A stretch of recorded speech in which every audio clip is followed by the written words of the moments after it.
this session will help you guys understand that. Who all saw the documentary that I posted? Did everyone get a chance to see that? That was like a prerequisite to be here. Summer. I saw it. Throughout history, various civilizations have questioned the shape of our planet, creating hypotheses according to their level of knowledge. Even today, scientists around the world question the truthfulness of the sphericity of the Earth, because even though it's presented as a truth, there is no unquestionable scientific evidence in this regard. Everything on which science bases itself are only evidences, and evidences are not proofs.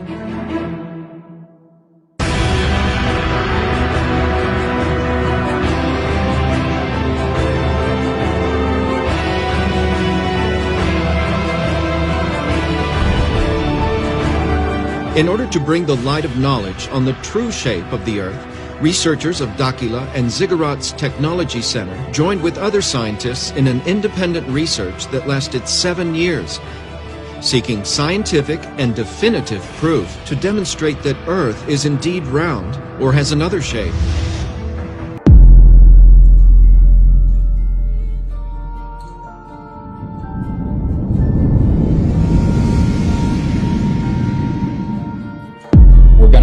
About Operation High Jump now.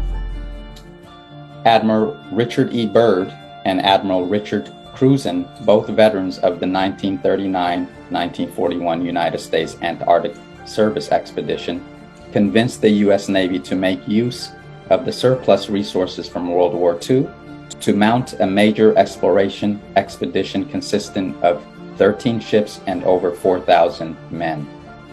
So this is what Operation High Jump was. This is when Admiral Byrd took 4,000 men and 13 ships and went to explore the North Pole, the Antarctic, the Arctic, and all that.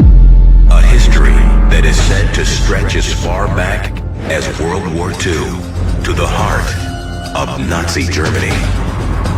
Contain the story of a U.S. naval expedition that battles a UFO, forcing a highly decorated admiral to turn his fleet around. 1946. The U.S. Navy prepares an expedition to the frigid ice of Antarctica. There are reports that their secret objective is to investigate the remnants of a Nazi base. The expedition is named Operation High Jump. Operation High Jump was organized and led by Admiral Richard E. Byrd, an American naval officer famous for his polar explorations. Byrd is leading the largest expedition the U.S. has ever assembled to Antarctica. But as the fleet of Operation High Jump approaches the German base, they encounter more than just Nazis. Operation High Jump is also documented by the KGB. With the fall of the Soviet Union, the KGB released previously classified UFO files. When these Russian UFO files were declassified in 1991, new information was revealed about a U.S. expedition to Antarctica. In the declassified file by Soviet spies who were entrenched in Operation High Jump, they reported that a UFO came out of the water at a 45-degree angle and flew at such tremendous speed that it was momentarily outside of the 250-mile radius that the radar had. When it returned, a battle ensued.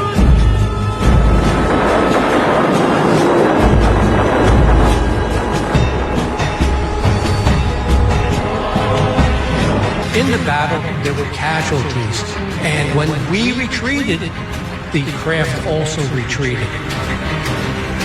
If we hadn't retreated, the feeling on the ship was that that UFO would have sank our fleet. Admiral Byrd said there was more land.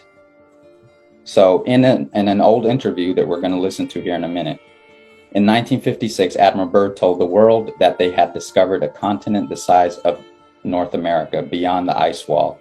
A year later, in 1957, he died in his sleep. He was an active Freemason when he died. I must say that Admiral Byrd, our guest tonight, is not only our greatest living explorer, but he's been an inspiration to countless Americans. Admiral Byrd, you've been to both the North Pole and the South Pole. Is there any unexplored land left on this earth that might appeal to adventurous young Americans? Yes, there is. And not up around the North Pole, because it's getting crowded up there now, because they find out it's really usable, not only to live in, but militarily. But strangely enough, there's left in the world today an area as big as the United States that's never been seen by a human being.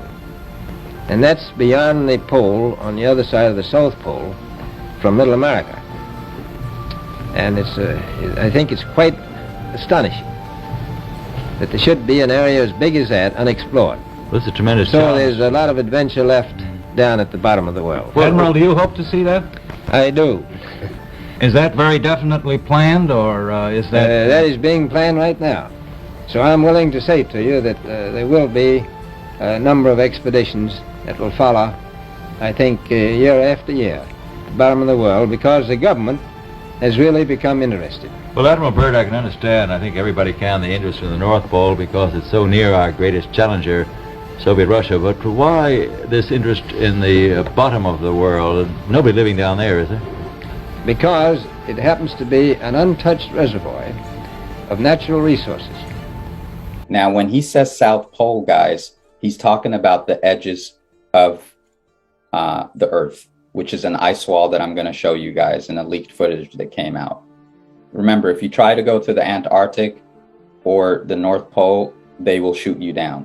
Demo today with this Cessna and the Air National Guard. I'm going to be inside of this Cessna, and we're going to be going rogue. We're going to fly into that no-fly zone, and we're going to see how the Air National Guard does it. They scramble the fighter jets to come Take off. We're off. flying for miles and miles until... Okay, we've just entered the no-fly zone now. Our pilots aren't talking to air traffic control, ignoring their calls to reach them. That triggers an alarm at the Air National Guard base. These fighter pilots scrambling to their jets. They're on alert and ready to take action 24 hours a day. Today, racing to their F-16s, suiting up, climbing on board, and rushing to the runway. Taking off to intercept our rogue Cessna, reaching the target in just minutes. This is the view from the F-16. That's my Cessna right there. Intimidating as you would think it would be. Look at that fighter jet. He's right off our wing. Another F-16 swooping in on the right, calling us on aviation frequencies. You have been intercepted. If you hear this transmission, acknowledge the radio call and rock your wings. He wants us to identify ourselves. We're a rogue aircraft, remember, for this demonstration, so we're not going to respond at all and see what this fighter You jet are ordered to turn to the northwest. The fighter jet giving us one last warning. After all of this, the pilots still won't listen. The plane won't leave the airspace. Will you shoot them down? If required, we'll execute the rules of engagement per the commander of the North American Aerospace Defense Command. And yes, we would do that. Shoot the plane down. If it meets the rules of engagement, yes, we would, to defend the airspace. As Truman grew up, we were forced to manufacture ways to keep him on the island. I'd like to be an explorer, like the great Magellan. Oh, you're too late. There's really nothing left to explore. Admiral Byrd says South Pole because there is no South Pole. There's only a North Pole because the Earth is flat. You know, on a brighter note, we can feel safer because there won't be no pole shift, right? Even though we thought we were always on a globe, now that we know that we're on a flat Earth, we don't have to worry about the pole shift brainwashing scares that they frightened us with, right? So when South Pole is mentioned, they're talking about the edges. They're not talking about the bottom of the Earth because there's no such thing. We'll talk about what's actually at the bottom of the Earth later on. So a year later, on July 29th, 1958, NASA was established, and on December 1st, 1959, the Antarctic Treaty was signed in Washington, D.C. by 12 nations that had been active during the International Geophysical Year, prohibiting access or ownership to Antarctica. So these nations all came together at the time. And the nations were Argentina, Australia, Belgium, Chile, France, Japan. New Zealand, Norway, South Africa, United Kingdom, United States, and the USSR, when it used to be the USSR.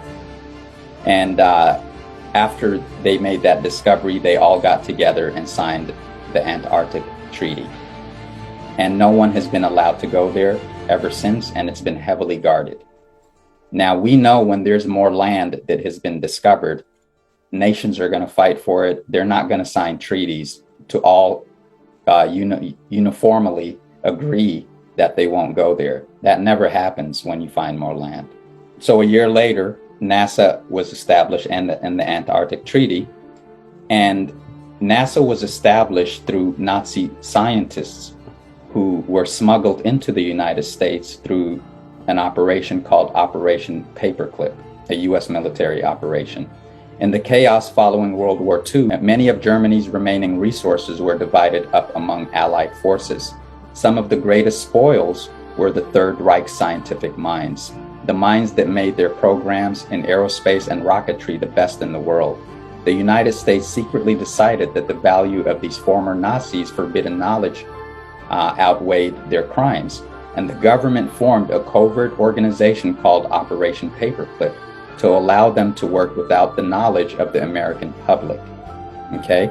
And these weren't just, any ordinary Nazi military men or scientists. They were part of Hitler's regime. These were monsters. We want to understand what's going on in space today and what's happening with the plan to put weapons in space.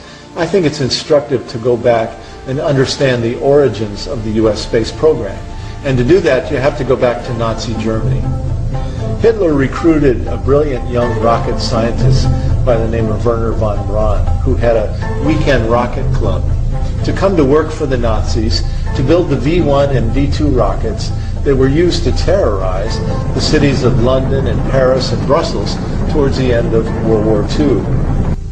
Well, immediately after the war, the U.S. and the Allies created the Nuremberg trials, at which time we brought the Nazis to justice for their crimes against humanity. But 1,000 never went to trial. They were smuggled into the United States by the U.S. military under a program called Operation Paperclip, smuggled in through Boston and West Palm Beach, Florida. And Wernher von Braun and his rocket team, 100 of them, along with 100 copies of the V-2 rocket, were sent to Huntsville, Alabama, where von Braun became the first director of NASA's Marshall Space Flight Center. What's interesting is the other 1,400 Nazis. Who were they? Well, some of them were brought to the United States to work for the CIA.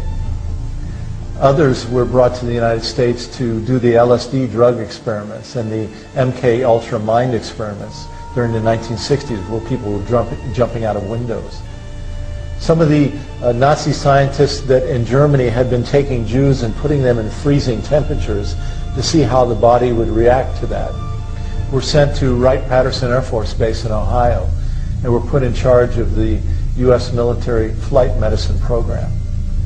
And so when you take 1,500 of the top Nazi scientists and essentially seed the military-industrial complex, the question I have is, do they bring with them an ideological contamination? Well, not only did von Braun go to work for NASA, but the guy that was in charge of the V-2 flight test program up at Peenemünde along the Baltic Sea, a guy by the name of Kurt Debus, became the first director of the Kennedy Space Center in Florida. And then the man that recruited von Braun, Major General Walter Dornberger, the guy that was sent by Hitler to recruit von Braun to come to work for the Nazis, he became vice president of Bell Aerosystems Corporation in New York that made its riches building the helicopters for the war in Vietnam. In fact, in 1958, Dornberger testified before the United States Congress saying that America's top space priority should be to, quote, conquer, occupy, keep, and utilize space between the Earth and the Moon.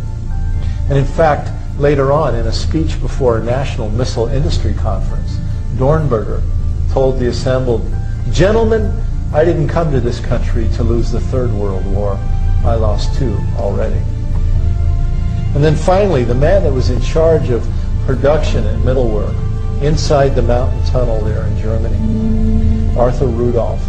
He became the first project director of the NASA Saturn V rocket program that took the United States to the moon. This gives you a good idea of how the CIA, the FBI, even our sitting presidents are Marxists today, because 60 years ago, through Project Paperclip, they seeded all these intelligence agencies with Nazi scientists. And today, they have taken over everything. The CIA is ran by Nazis and KGB, former KGBs. So the United States has been completely taken over. And through the United States, they took over the world.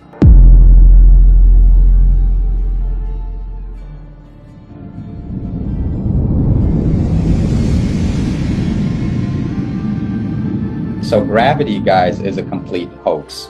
The only thing that truly exists is the law of density. Today, I'm going to show you a simple science experiment that you can try at home to learn about density. Start by taking an empty glass and tip in some water and food colouring. Then add some syrup or treacle. And I'm going to add a little bit more water to make the layer a bit thicker. Then finally, fill the glass up with some oil and leave it to settle for about 15 minutes. These liquids separate out into different layers because they're different densities and they don't mix. The syrup has the highest density, so it sits on the bottom, and the oil, which has the lowest density, rises to the top. Try dropping different objects in to see what happens. If we drop this metal nut in, which is really dense, you can see it sinks right to the bottom. But if I take this grape and drop it in, it sinks through the oil and water, but sits on the syrup. This is because the syrup is denser than the grape. Pretty cool, huh? Now if I take this plastic bottle top and drop it in, it slowly sinks through the oil and sits on the water. And finally, if I take this piece of sponge and drop it in, it sits on top. Long before the theory of gravity was a glimmer in Newton's imagination, the natural physics of density and buoyancy already perfectly explained why apples fall down. Quite simply, objects fall or rise based on their relative density to the medium surrounding them. Apples fall because they are denser than the air, while helium balloons rise because they are lighter. No gravity necessary. Everything seeks its relative density and rises or falls until settling accordingly. But this has absolutely nothing to do with gravity. Gravity is a hypothetical magnetic-like force to help explain the heliocentric theory of the universe. To claim the existence of a physical law without a single practical evidential example is hearsay, not science. How is it that gravity is so strong that it can hold all the oceans and people stuck to the underside of the ball Earth, but so weak that it allows birds, bugs, and balloons to casually evade its downward pulling force?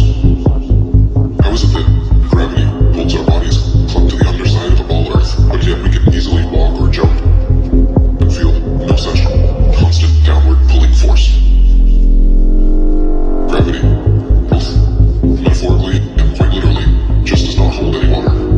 Not as a sound theory of cosmology, and not as a law supposedly responsible for holding in the world's oceans. You see how all the stars are rotating around this stationary star? That's called Polaris. Remember Polaris because it's directly connected to an iron mountain in the center of our Earth. And I'm not talking about the North Pole. The North Pole is not the center of our Earth because Earth is much more vast than that. The actual center of our Earth is a magnetic iron mountain that's directly aligned to Polaris that is 33,000 feet high. I just wanted you to get that glimpse of Polaris because everything is stationary, and the only things that don't move in the cosmos is the Polaris star that's directly aligned to the Iron Mountain, the center of our Earth. I'm going to talk a little bit about the magnetic Iron Mountain at the center of our Earth. It's right here. And this magnetic mountain that's 33,000 feet high. And this is one of the reasons why, when you drop a pebble in water, the concentric circles that it makes, the rings that go outwards, it's due to this mountain. It's a very powerful magnetic mountain. Now, a lot of Masons use the number 33, and this is where it all started. The love for the number, the esoteric love that Masons have for 33, it started from this mountain right here. They know about this stuff, and they still use these numbers in modern time. As of today, and I say as of today at this hour, we have 33 confirmed positive tests for the virus. Yesterday we had 22 cases. Today we have 33 cases, so it has gone up by 11. That brings, those are 11 new cases.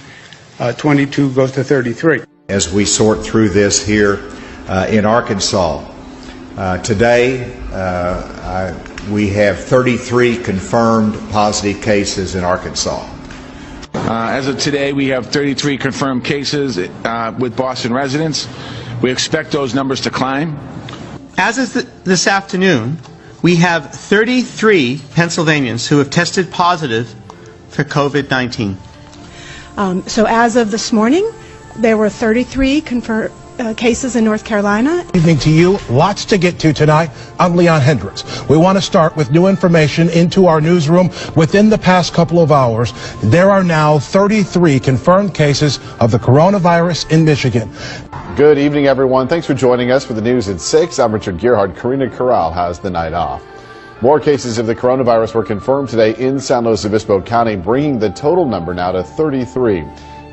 Right now, Georgia is reporting a total of 99 cases in 19 counties. That is 33 new cases from just yesterday.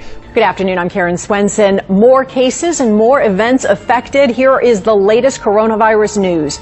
There are now 33 cases in Louisiana. As expected. The number of cases of COVID-19 jumps. A total of 33 people in our state have been tested and are confirmed to have the coronavirus. Day 4 of the shelter-at-home order brought 6 new confirmed cases of the coronavirus to San Luis Obispo County, bringing the total number to 33. All troopers will be professional, polite, and will treat everyone with dignity and respect. These latest steps as the number of confirmed COVID-19 cases in Rhode Island jumps by 33 over. And as you can see, how they're doing with the number 33, it's ridiculous to assume that all these states, 33 people died. That's just astronomically impossible for that to happen. It's the same thing with the NASA numbers. When they were doing the 666, everything is 666, right? Our Earth revolves around the sun 66,600 miles an hour. The latitude of the North Pole is 666. You subtract 23.4 from the vertical line, and you get 66.6. That's astronomical. That can't happen naturally. It's impossible for those numbers to align so perfectly like that. Just like it's impossible for there to be 33 deaths in all these states. Okay, you have a better chance of winning the lotto for that to happen. So we know that they're messing with us. Any of you know any pilots, just ask them if they have ever encountered curvature. There is no such thing.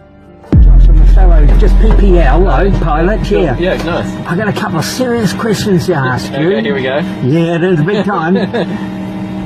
Curvature. Curvature? Yeah. Yeah. We don't allow for curvature, do we? Yeah, for anything, not for you usually. Yeah. No, we're round, we're a disc, aren't we? Round and flat. Yeah. Sorry. Hey, look, honestly, quite seriously? Yeah. We are, aren't we? Yeah. Thank you, mate. Thank you for being honest. I just got one question to ask. Flat or a ball? Flat or a ball? What's that? Well, I never feel as breaking round. If we live on a ball, surely we'd have to fly around it. Yeah, it feels like flat or a ball. Flat. I think it's flat. Yeah, me too. Hey, I just want to say thanks for the smooth flight. Right. I have one question. Is there like a specific angle of downward tilt you have to fly at to 3 degrees. 3 degrees for the curvature of the Earth? Oh, for the Earth? Because no, we just fly over the troposphere. Really? Yeah. Do you have to keep like kind of going down because? No, we actually have to nose up. And it flies like that. Really? Because I was reading some stuff on the flat Earth that made a lot of sense. Have you looked into it? Which one? Sorry? I was reading a lot of stuff on the flat Earth. Okay, yeah. True. That's true? Yep. Okay, Yeah. alright, cool. All Hey, right. God bless, brother. Alright, have a good one. You too. Casey, how are you, mate? Nice to meet you. Pleased to meet you, guys. Guys, I'm going to ask you a question. Yeah. I've been flying, and I've come to the conclusion there is no curvature. I never allow for curvature. There's no way there's curvature. We're round and flat, aren't we? Definitely. We are, aren't we? Flat as a Thank pancake, you, mate. sir. Flat as a pancake. We're so, and the outer ring is south. Yeah. And so north must be in the middle, correct? Possibly. That would be the only way that a magnetic compass would work on a flat plane. Might be onto something there. Yeah, but you're not having me on. We're round and flat, aren't we? Flat as a pancake, mate. Yeah. There you go. Thank you, man. No worries. You made my day. Did you notice any curvature while we were up there? Curvature? No. No, there's no curvature? It's just all flat. Did you notice any curvature while we were up there? No. No? What'd you see while we were up there? This is the blue sky, white clouds. Yeah, is it flat or? Pretty flat. Pretty flat? Yeah. Okay, thank you. What's up, pilots? Is the Earth flat or round? Flat. Thanks. I'm with you.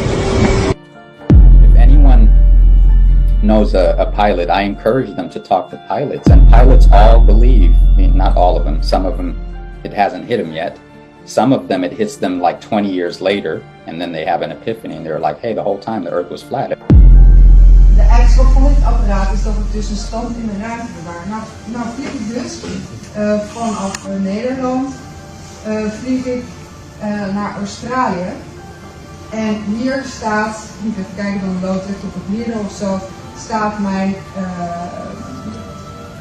gyroscoop, mijn kunstmatige horizon staat zo. En dan zit ik hier even BL, blauw, dan zit ik hier even bruin.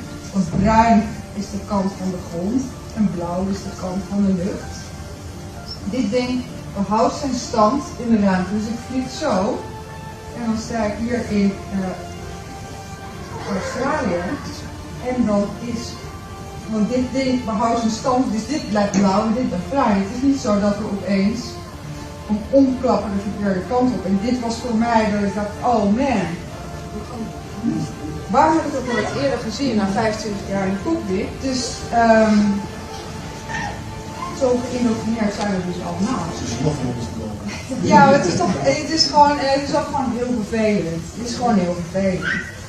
Dat je daar al jaren naar hebt gekeken en dat het kwartje nooit is gevallen. En ook zeg maar, toen ik eenmaal wist dat de aarde plat is, dat je naar buiten kijkt en dat je denkt, waar heb ik nooit gezien hoe plat het eigenlijk is.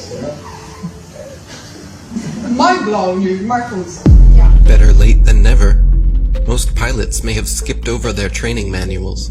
In their Flight Dynamics Summary, Section 112 explains all you'll need to know about what you're flying over. Heck, the military knows the same thing. NASA admits it as well. In tons of documents available to the public. They just assumed nobody would pay attention. This comes from the Army Research Laboratory. This one's from the CIA. There's another one from NASA. This report documents the definitions of linear aircraft model for the rigid aircraft of consistent mass flying over a flat, non-rotating Earth. This comes right from our own government. Now I have available 44 documents. Who do I give them to, sir? You give those to the city clerk, please. Which is this person here. So what I want is a law that's passed that we can't teach anything about the globe, and we have to teach the truth of how things are. From the documents to the imagery, they are not flying around a curve heading to outer space. They are flying over a stationary, flat plane. Stop falling for the illusions. Every rocket goes up and then levels out. Most of NASA's rockets launch from Florida and head towards the Bermuda Triangle. Well, besides the occasional... They're not shy about showing the truth in plain sight. 125 alleged miles up, and they show you our level horizon with a local sun. Then quickly switch cameras to their fisheye lens, as if that didn't just happen. You have to pick one. You can't have both. Looks as if their cameras go about as high as most hot air balloons do before they burst. Who do they think they're fooling? Now, if any of you know any pilots, just ask them if they have ever encountered curvature. There is no such thing. Aerospace engineers, the military, there are CIA documents out where when they create anything that has to do with aerospace technology, they use flat earth mathematics. None of them, when you look at the blueprint and the layout, none of it is globe earth mathematics. And there are a lot of leaked documents, but there are CIA documents where they talk about the firmament, they talk about flat earth and things like that. A lot of these documents slip through a thing called Operation Fishbowl. After, Admiral Byrd came back and they discovered that there was more land and everything, and they discovered that there was a firmament above them, the U.S. military orchestrated this thing called Operation Fishbowl, which involved nuking the firmament. They were literally sending nukes at the firmament. Although we weren't able to shatter that highest, hardest glass ceiling this time, thanks to you, it's got about 18 million cracks in it. And it may be hard to see tonight, but we are all standing under a glass ceiling right now. And the light is shining through like never before. And I can't believe we just put the biggest crack in that glass ceiling yet. Thanks to you. I know we have still not shattered that highest and hardest glass ceiling, but someday someone will, and hopefully sooner than we might think right now. And their reason for doing this was to study radiation. But as we know, you cannot pour more radiation in the ionosphere in order to study radiation. Johnston Island was the center of launch and experimental activity for the 1962 high-altitude weapon effects testing termed Operation Fishbowl, geared to collect effects data from nuclear bursts at high altitudes. Standing offshore were 9 instrumented test ships, vital links in the Fishbowl effort. On islands south of the equator, in Johnston's southern magnetic conjugate area, a variety of instrumentation to collect effects data was set up for Fishbowl. All in all, of the 266 Fishbowl instrument stations, 156 were on land, while 10 ships housed 80 separate project stations. 15 test aircraft carried the other 30 stations. The need for the test work carried on at Johnston and its far-flung array was compelling, for it stemmed from urgent Department of Defense operational needs requiring that high-altitude phenomena resulting from a nuclear burst be defined with simultaneous direct measurements on military operational equipment. For while America had been making rapid strides in other aspects of missile technology, its investigation of high-altitude nuclear detonation effects had lagged due to the 1958 test moratorium imposed shortly after the nation's first look at nuclear effects at high altitudes. From a ship in the South Atlantic, 3 small detonations, known as the Argus series, were launched and triggered aloft for the purpose of examining the Christophilus theory that a long-lived belt of trapped electrons could be artificially created by a very high-altitude nuclear explosion. Other effects on Argus, although measured, were not thoroughly documented. In the Pacific, as part of the Hardtack series, 3 effect shots, Yucca, Orange, and Teak, were detonated at respectively 26, 43, 77 kilometers, primarily to provide information on the change of blast, nuclear, and thermal effects with increasing altitude. From Hardtack's limited test experimentation, one lesson learned was that widely diverse quantitative effects were produced at different altitudes, including major electromagnetic disturbances, causing communications and radar blackout problems. The nature of each effect could be learned only by actual testing. More than the information they furnished, these 1958 shots indicated how much more there was to learn about nuclear burst-created atmospheric ionization. One objective concerned ICBM acquisition, tracking, and intercept problems. It was essential for both defensive and offensive planning that experimental data be obtained on the effects of high-altitude nuclear bursts on radar performance. A third objective concerned communications blackout, that is, the loss of signals due to disturbances in the ionosphere caused by high-altitude detonations, documentation of the nature and transport of the magnetic field disturbance generated by high-altitude detonations. On Operation Fishbowl, nuclear detonations rent the sky 5 times over the Johnston Island area, each time during the hours of darkness.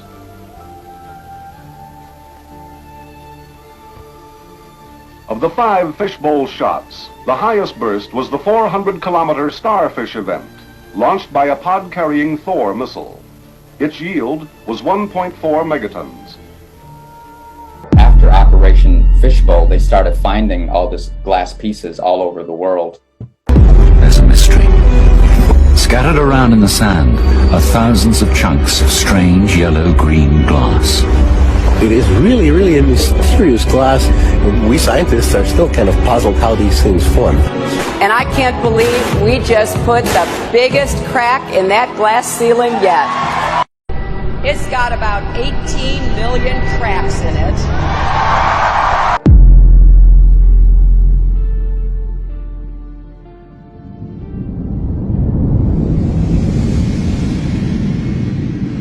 Okay, you guys remember how I showed you the maps that were here on Earth before 1958, before the governments took them out? And I'm going to show you the Encyclopedia Britannicas in the public libraries before 1958. Here's volume 2 out of the alphabet A. And we're going to flip to the Antarctica, and this is from 1958, as you can see.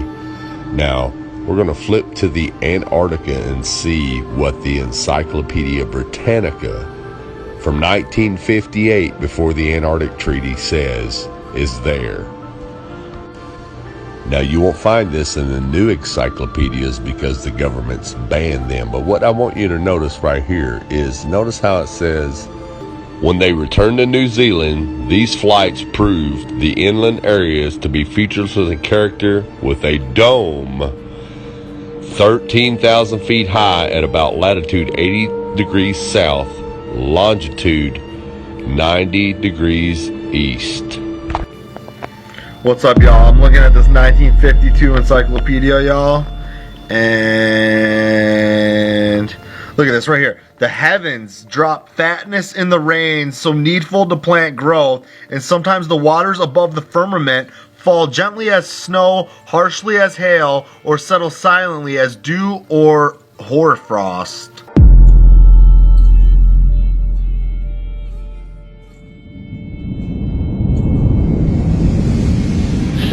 We were just talking, and I asked you what shape the Earth is, and what did you say?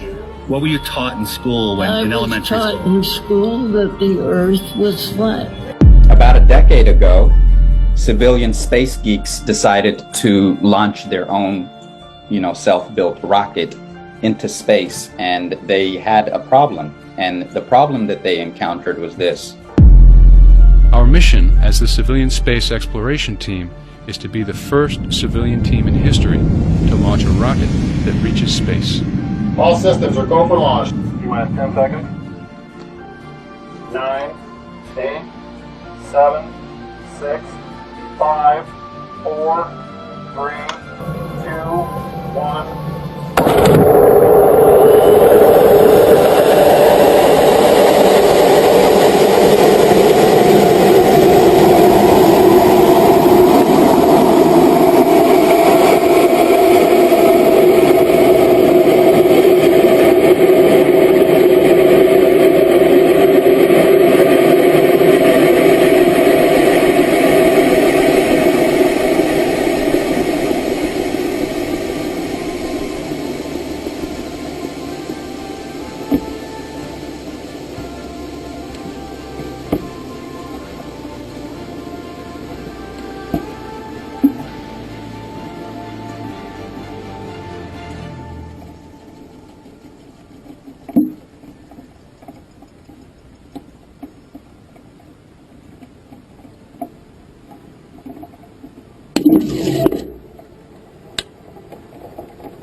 rocket did not, it got stuck in there, but this is you can consider that this isn't a high-powered rocket. It was created by civilians, right?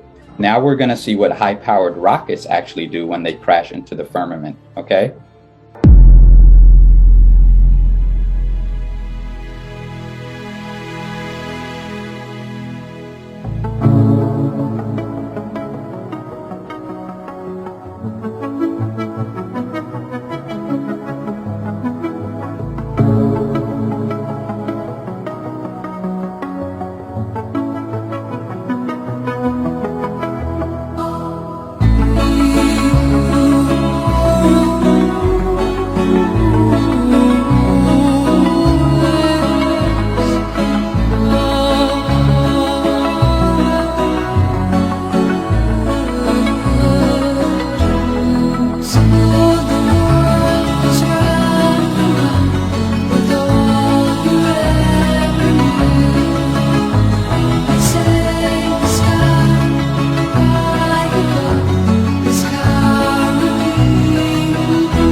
light a wave, or is it made of particles?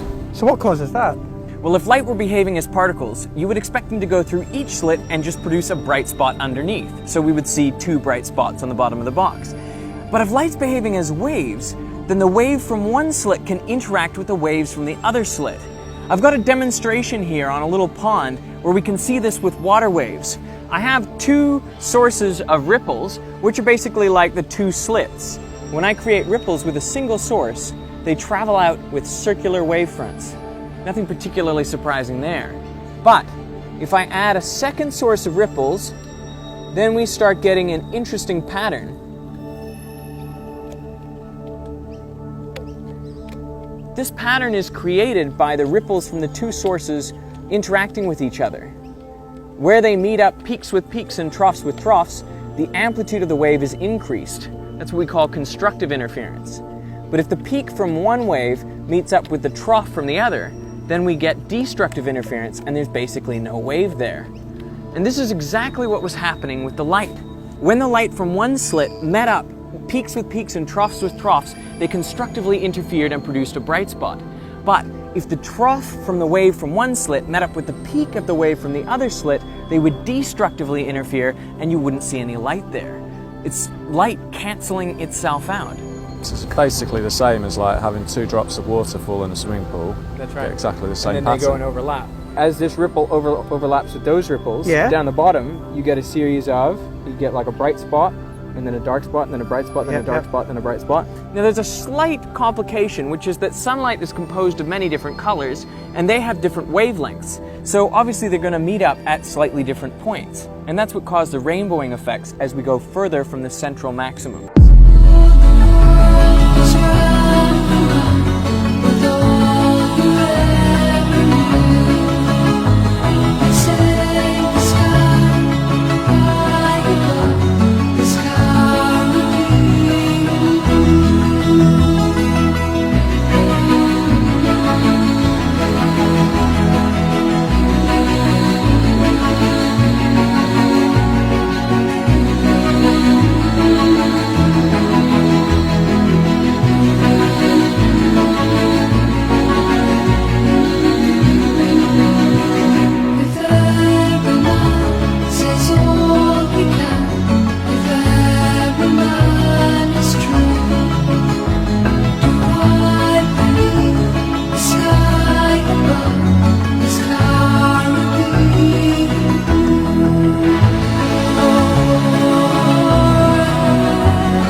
Places on the ocean's floor was only just discovered in the 1990s.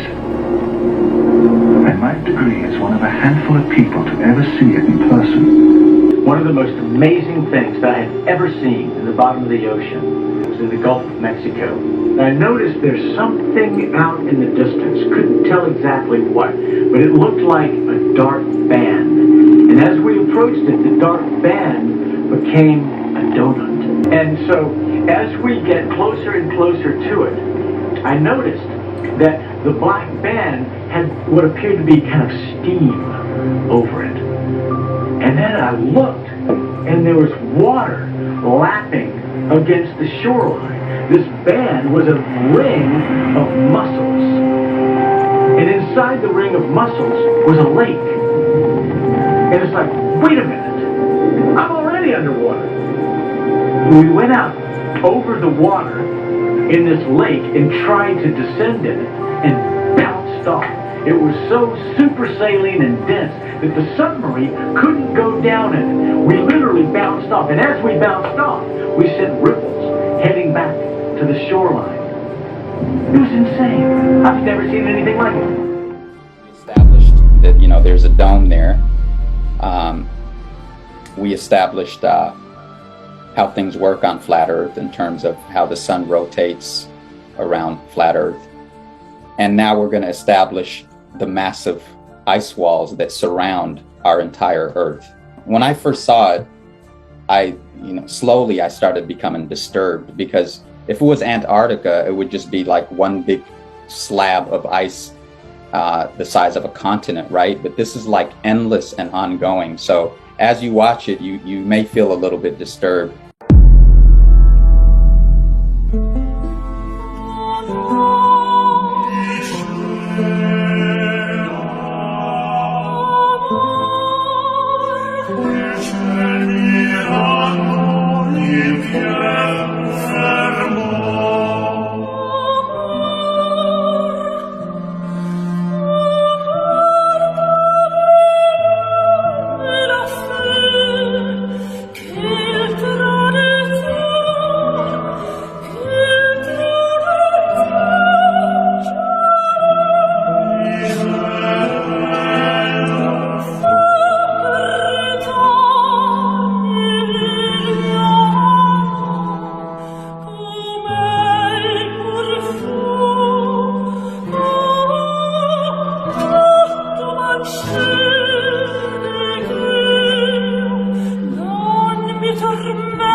This is what they call the South Pole, the edges of the Earth.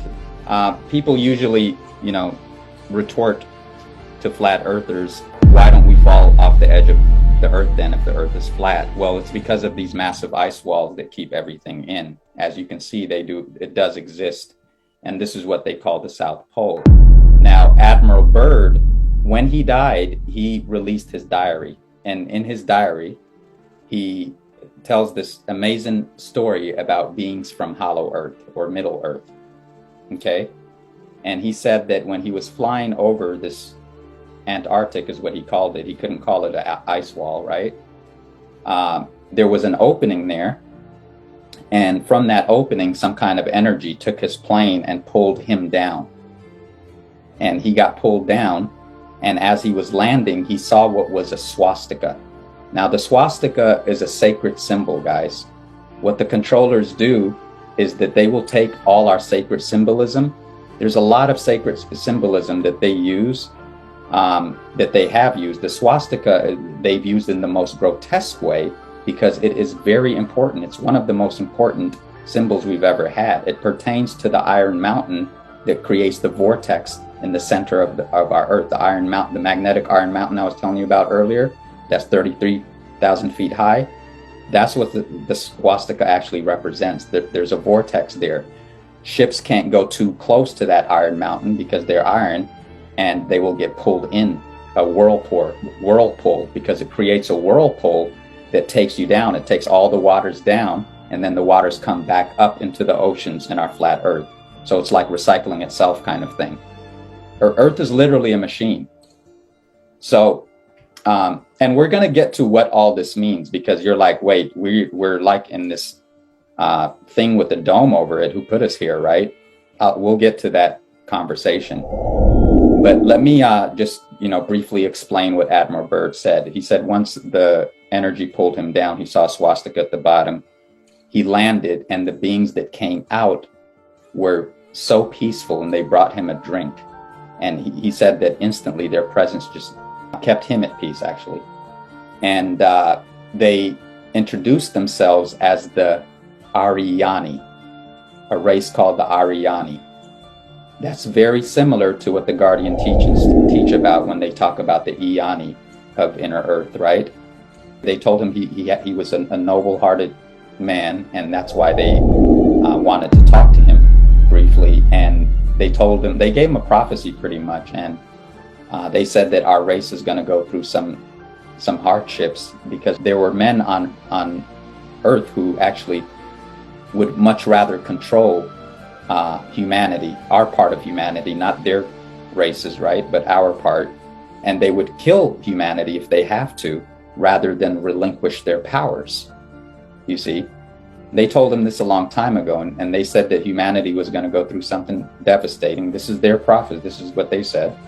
But from the ashes of this devastation, new humans will arise. And when those new humans arise to pick up the pieces of humanity's, whatever happens to us, that they will be there to greet them.